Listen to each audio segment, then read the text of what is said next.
Guys, it's Manga time once again. I'm here to bring you my review of Bleach 651, the Theatre Suicide Scene 5. I feel like we're going to have the title, the Theatre Suicide Scene, until the end of this fight now, which is a bit weird because I think that title mainly refers to Shunsui's Bankai, and it seems like his Bankai's been deactivated for a couple of chapters now, so, oh well, whatever. Before we begin, I just want to say thank you so much for getting me to 700 subscribers. That is a really amazing number, and it's just awesome that we finally made it. If you want to subscribe and you haven't done already, please hit the annotation up here. I really appreciate the support. Let's try to get to 800. That'd be brilliant. Anyway, guys, let's start the chapter. It starts with someone saying, "Wake up, Shunsui-san," in a similar manner to when Shunsui was about to die last week, which does confirm that he was thinking about someone when it was happening. We then get to see him lying asleep on the floor, looking relatively similar to how he does 1,000 years ago in Yamamoto's flashback, but I think he's possibly a bit older in this one, actually. So this is presumably happening a couple of hundred years out from 1,000. So, again, the timeline is definitely a bit murky. We really need Kubo just to draw up an official one and then tell us where the hell everything lies. But, yeah, so Shunsui wakes up and he looks up and he basically sees Nanao's mum. And now there's a lot of deception in this chapter in regards to the writing. A couple of things are made out to be something when they're actually not. It could be that the Manga Panda translation is really messing things up here. Unfortunately, I don't have time to wait for Manga Stream to come out to get my review done. But let's just go off what we see here. Shunsui says, "Morning, big sis," and that immediately made me think, right, he's blood related to Nanao. Apparently, that's not actually the case. But we'll get into that in a bit.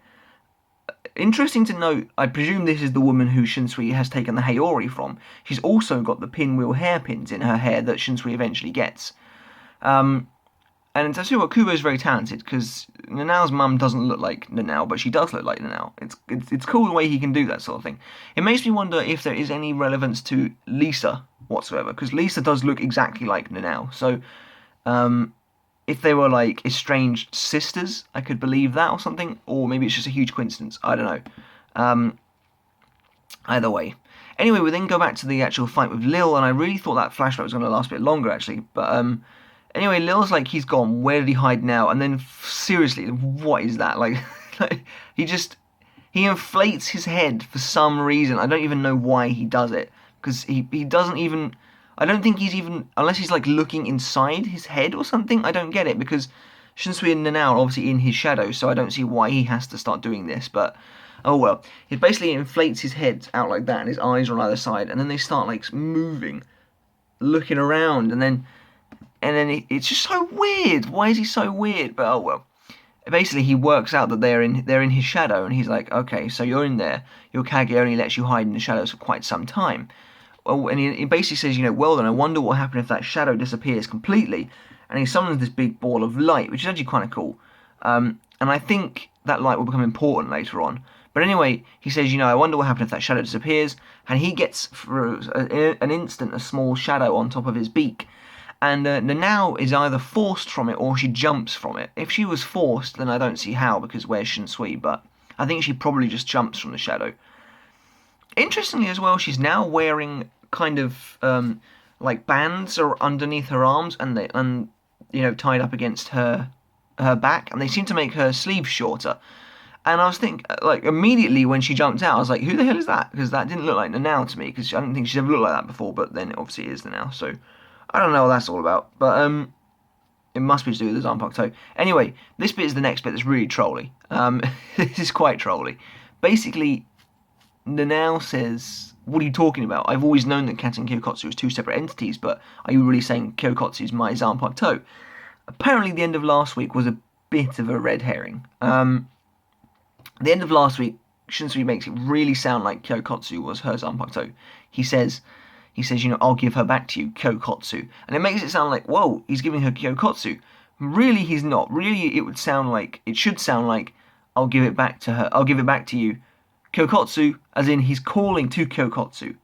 So, definitely a bit of a troll. But not one I'm too bothered about, because I would much rather Shunsui still have two zanpakuto than Nanao have one of his. Because Shunsui's double-bladed sword is dual-wielding is the word I was looking for, is just one of the coolest things ever. And I'm very glad that he's still got it. So basically he says, I would say yes, Kyokotsu is your sword, but that's actually an error. and he reveals that his own zanpakuto spirit, Ohana, the older woman basically, made the younger one, the ninja, Kyokotsu, in order to hide Nanao's own zanpakuto, and that was Nanao's mother's wish, which I think is interesting. So Nanao asks why, and Shunsui basically delves into this history about Nanao's family. So the Issei family was always a family of women, and they always obviously wed into different families. However, when they would marry, the men would die, and it was something to do with an Issei curse. So there are some that thought the curse was ridiculous, but Nanao's mother didn't think so at all. She wanted to end that myth once and for all, and she tried to do so by just cutting all ties with her family when she married. Unfortunately, it didn't help, and the husband died anyway. That husband was Shunsui's brother. So Nanao married Shunsui's brother, so Nanao is not Shunsui's big sister. So that at the beginning is also a troll. Again, it could be a translation deal, but I think it's just Shunsui calling her that because she was married to his older brother, and I think it's probably like a Japanese thing, cultural thing.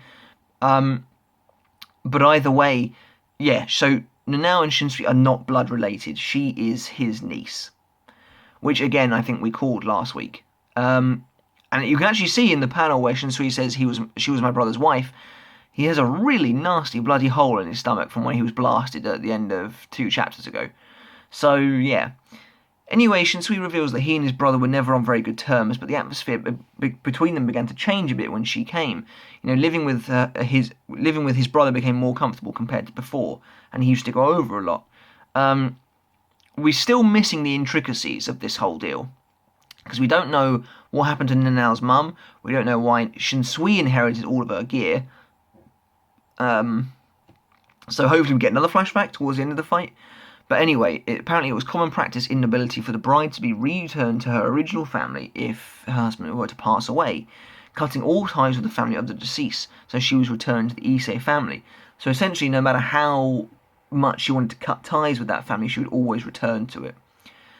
So Nanao's mum, realising the curse is real, and realising there's nothing she can do to get away from it, says, a woman of the Issei family can never escape this curse. It might be because of this sword. And she has a sword in this wrapping. And basically she tries to do everything in her power to stop her daughter, Nanao, from being affected by the curse. And the sword was left in Shunsui's care. So I presume that when Nanao's mum gave... This is all speculation. I'm hoping we get a flashback soon. But when the sword was given to Shunsui, that was the last time Nanao's mum saw him, because obviously she then tried to cut all ties. I presume, again, this is only speculation. It's only speculation that Nanao is actually Shunsui's niece. She could be his daughter. It's possible Shunsui met up with Nanao's mum years down the line, and then they had Nanao. But I think it's more likely that she is the daughter of his brother, unless it's revealed otherwise later on. Again, the timeline is murky. We know that when Nanao was a young girl, Shunsui already had the Hayori and the pinwheel hairpin, so presumably whatever has happened to Nanao's mum has happened by the point of Turn Back the Pendulum. It's confusing. We need another flashback. Big time. But anyway.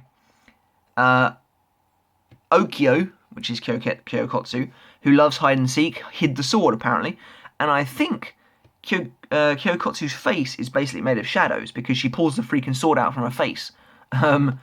So yeah, I think her face must be made of shadow. Anyway, we get some cool pictures of Nanao has leapt up above Lille Barro now, and I think she's getting ready to draw the blade.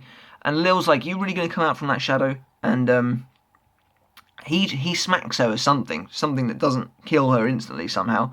But the sword's sheath begins to, the wrappings begin to break away. We get a really nice picture now of Nanao holding the sword on one end and Shunsui holding it on the other, and Shunsui not wanting to give the sword to her. And she says, you didn't want to pass this sword back to me. It's for my own good. I know that. And she says, but just as my mother decided to try and escape the curse, I too have made my own decision to accept it, and she's going to use the sword no matter what.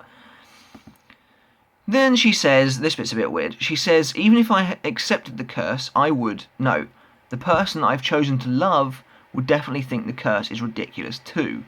So then she smiles at him in a way that's very un-Nanao, and she says, I feel that he'd say so while smiling. So clearly she loves Shunsui, okay? All the people who ship Nanao and Shunsui just got their wish, basically. This is kind of odd though. Does she love him in like an actual lover sense, or is it like a respectful, he's my superior / family love? It's hard to say. I don't really know. And whether Kubo elaborates on it further, I don't know, because if he's actually her uncle and she loves him as a lover, that's definitely a little bit strange. But I mean, I don't know. It's too hard to say. So Shunsui then lets go of his side of the sword and he says, "Okay, take it." That sword would definitely, and then he don't say anything else. Nanao skids backwards, and she's again facing Lille Barro, and Lil says, "Looky here, the only one that appeared was the vice captain." And so she's like gone back across the building, and he says, "Are you telling me that a vice captain will fight me alone?" And Nanao basically draws her blade, and you don't see it yet, and it's revealed that the Issei family is a Shinto family put in charge of rituals. They do not have their own zanpakutos, which is interesting. How the hell can a Shinigami not have her own zanpakuto? Because technically, Oetsu even said earlier in this arc that everyone gets an Asauchi, but anyway. The only zanpakuto that the Issei family have is passed down from generation to generation, and it is this blade. It's a bladeless sword that's sole purpose is for the rituals we hold. This sword is a sword that cannot kill a man, but when faced with a god, its divine powers are said to be strong enough to scatter any heavenly being it touches. Which we'll get into in a minute. Its name is, and then we get a frankly amazing final double-page spread where Nanao reveals the name, Shunsui reveals the name to be Holy Sword Hakkyouken. And Nanao's holding it kind of like that as the wrappings come off, and it is indeed bladeless.